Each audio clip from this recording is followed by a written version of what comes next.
फिलहाल बढ़ते हैं जी आगे, बात जरा लद्दाख की आपको बताते हैं, क्योंकि लद्दाख के अंदर सियासी गहमा गहमी काफी तेज है और खबर यह है कि लद्दाख का मौसम बदलने के साथ ही सियासी पारा भी बदल रहा है। और लद्दाख के अंदर 26 मई को दो इत्तेहादियों के एलएबी और केडीए के बीच इजलास मुनक्किद होने जा रहा है और इस इजलास के अंदर लद्दाख यूनियन टेरिटरी के अंदर आने वाले दिनों में सियासी हिकमत अमली क्या कुछ होगी उस पर तबादले ख्याल किया जाएगा। माना जा रहा कि मरकज के सामने जो मामले रखे गए थे जिसको लेकर एश्योरेंस भी आई थी, उस पर जब कोई काम नहीं हुआ तो अब एलबीए और केडीए, एलएबी और केडीए जो है वो मिलकर एक हिकमत अमली तरतीब देगी ताकि एहतजाज के प्रोग्राम को चॉकआउट किया जाए। 6 शेड्यूल से लेकर दीगर मामला लद्दाख के हैं, पॉलिटिकल मामला हैं और इन मामला को लेकर अब दो डिस्ट्रिक्ट लेह और करगिल और दोनों की जो लीडरशिप है वो एक दूसरे के साथ मिलकर स्ट्रेटजी बना रही है। लेकिन इसमें भारतीय जनता पार्टी का रोल कितना है वो ये है कि वो दोनों इतिहादों से बाहर है, न वो एलएबी के अंदर है और ना ही वो केडीए का हिस्सा है, क्योंकि डायरेक्टली सरकार के अंदर है, इसलिए वो दोनों इसका हिस्सा नहीं है। लेकिन मान रहे हैं कि नाकाम सियासतदान बीच का रास्ता लेकर अपनी सियासत को चमकाना चाहते हैं, वरना अवाम नरेंद्र मोदी के फैसले की तायीद कर रहे हैं। सीधे लद्दाख चलेंगे। दो मेहमान सज्जाद करगिली साहब, हसन पाशा साहब मेरे साथ ज्वाइन कर चुके हैं, बहुत बहुत शुक्रिया जी दोनों का मेरे साथ ज्वाइन करने के लिए। और बड़ा इंपॉर्टेंट मामला है। सबसे पहले सज्जाद आपके पास, आप सहाफी भी हैं और सियासतदान भी हैं, इसलिए बड़ा इंपॉर्टेंट आपके पास ये कि 26 को जो मीटिंग होने जा रही है जिसको लेकर केडीए अपनी अलहदा मीटिंग कर चुका है, क्या हम ये माने कि आने वाले दिनों में लद्दाख में जूं जूं पारा बढ़ेगा सियासी पारा भी बढ़ता हुआ नजर आएगा और हुकूमत को कॉर्नर करने की भरपूर कोशिश की जाएगी?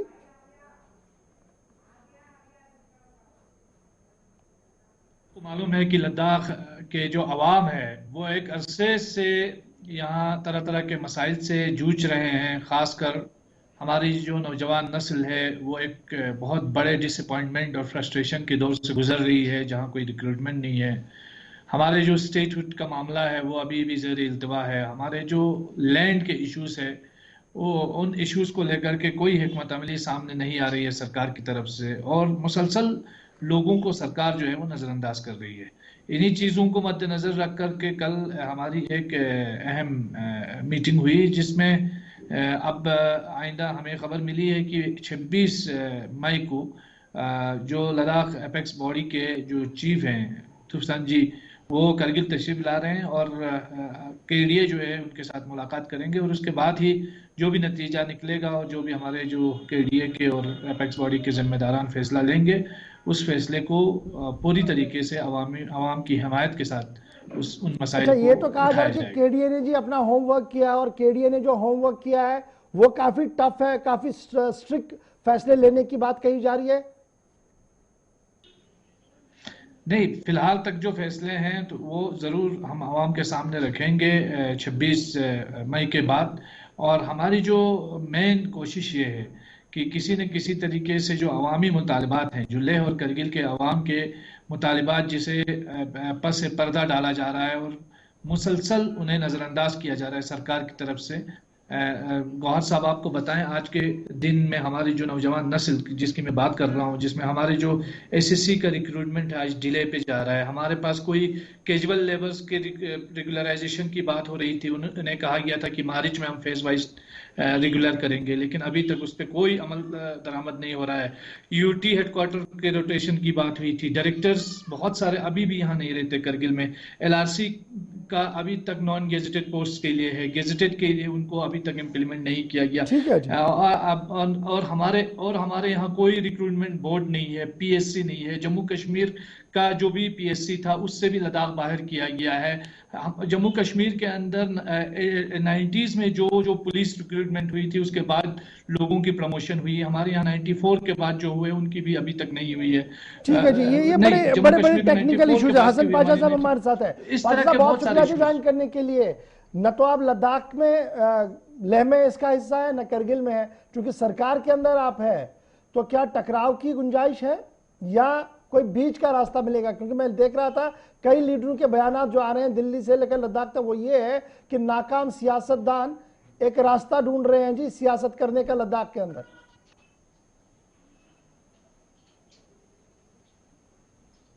करता हूं, बहुत दिनों के बाद आपसे मुलाकात हो रहा है और आपने बिल्कुल बखूबी सही फरमाया। अभी जो हमारे पुराने हमारे जो लीडर थे उनका जो अभी सियासी ग्राउंड जो है वो पांव के नीचे से घिसक चुका है। उनको कोई ऐसा मुद्दा नहीं रहा है।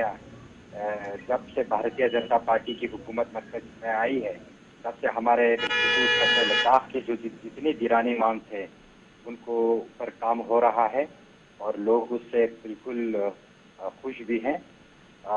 अभी जो चीज़ें डेवलपमेंट हमारे यहाँ सच्चे लद्दाख में हो रहा है बहुत ही तेज़ी के साथ और बहुत ही फास्ट ट्रैक पे हो रहा है और हमारे बहुत सारे दीरानी इश्यूज थे, खासकर हमारे जो कनेक्टिविटी रही हो या बाकी और हमारी एजुकेशनल सेक्टर में हो, मेडिकल सेक्टर में हो, स्पोर्ट्स में हो, बहुत सारी चीज़ों में।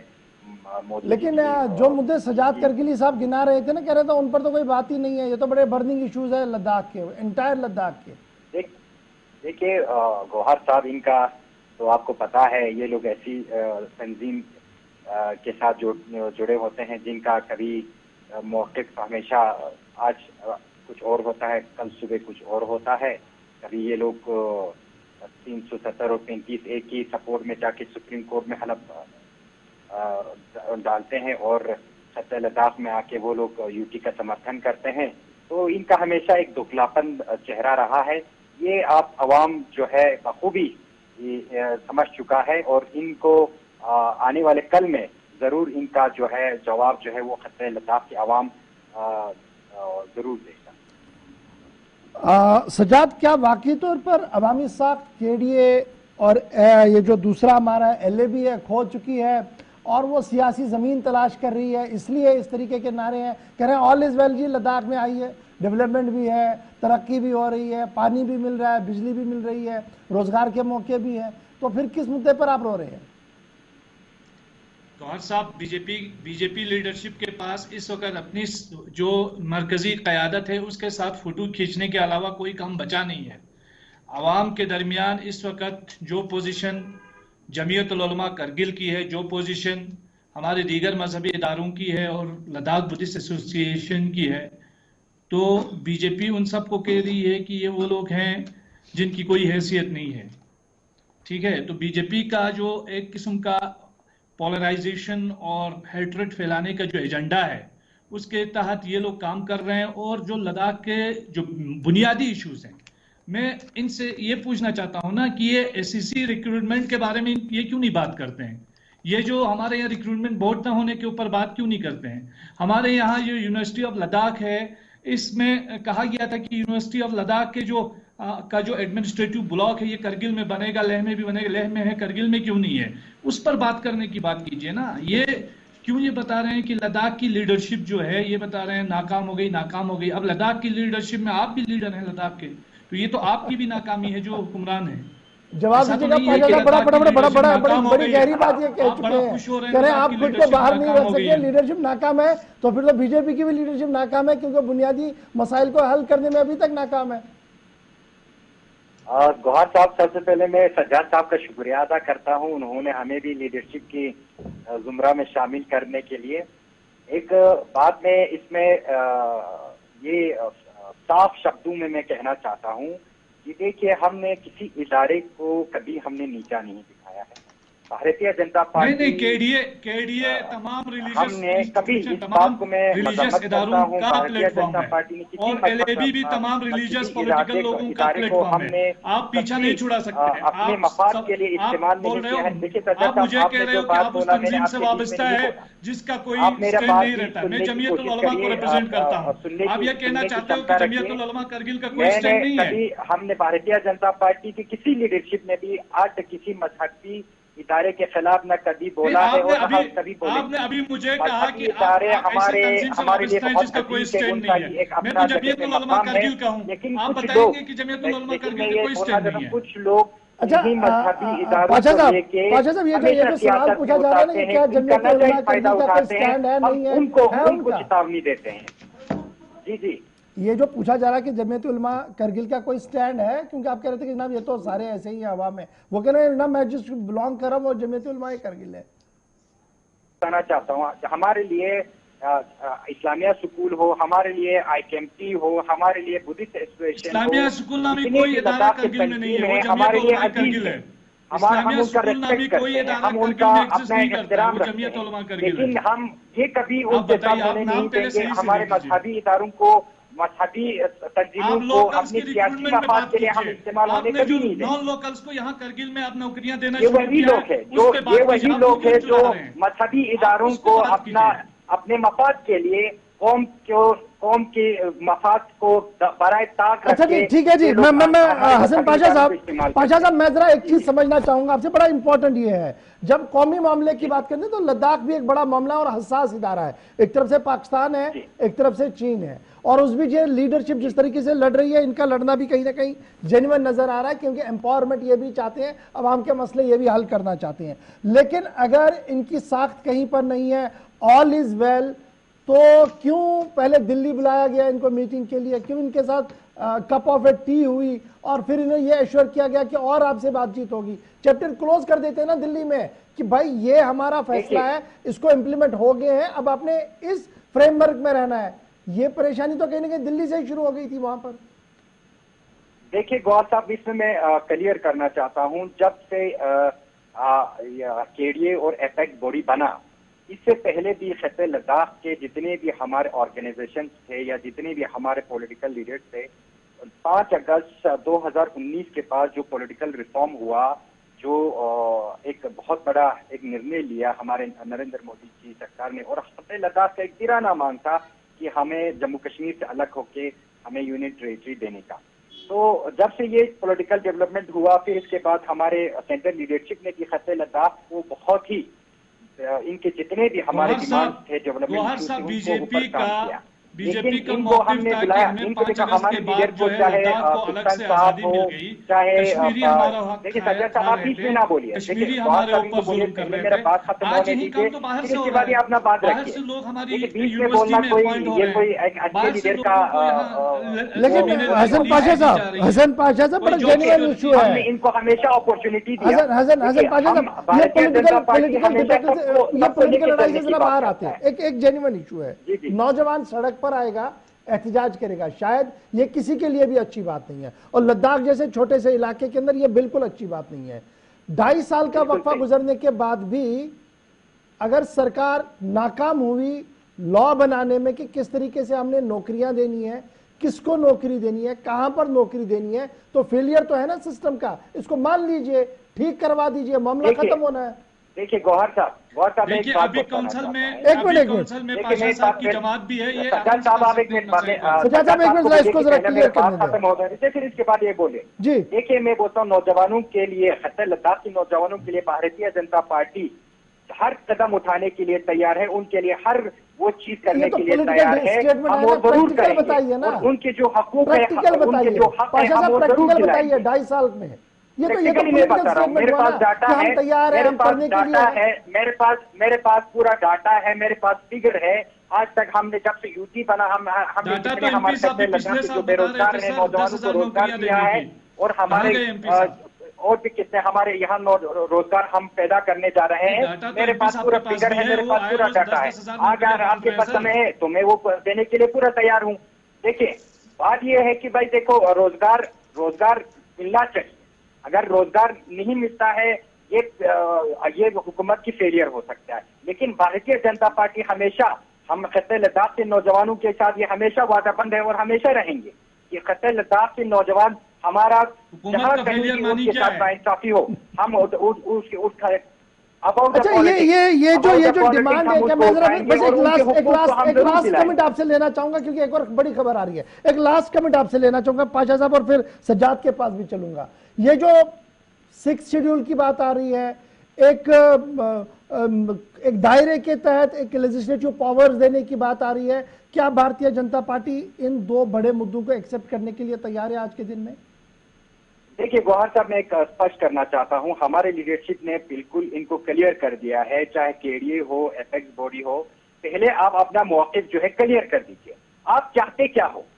या तो आप बोलिए 6 शेड्यूल चाहिए, या आपको चाहिए ये स्टेटहुड चाहिए, या क्या चाहिए? पहले तो ये अंडरस्टैंड क्लियर करें, ये चाहते क्या है आखिर? ठीक है, क्या मिसकन्फ्यूजन है या मिसकम्युनिकेशन है? सजाद, कंफ्यूजन है या कम्युनिकेशन है? क्या चाहते हैं केडीए और क्या चाहती है जनाब हमारी दूसरी ऑर्गेनाइजेशन जो एपेक्स बॉडी है? क्या आप 6 शेड्यूल चाहते हैं, स्टेटहुड चाहते हैं, या क्या चाहते हैं? कर दीजिए क्लियर आज एक लाइन में। लद्दाख के आवाम फुल फ्लेश स्टेटहुड चाहते हैं, लैंड सिक्योरिटी चाहते हैं in the lines of 6 schedule, जो बीजेपी नहीं दे सकती, नहीं दे पा रही है, इसलिए नहीं दे सकती क्योंकि इनके पास विल नहीं है। अब ठीक है ना, वो तो पुरानी लड़ाई होगी ना, 370 वाली पुरानी लड़ाई।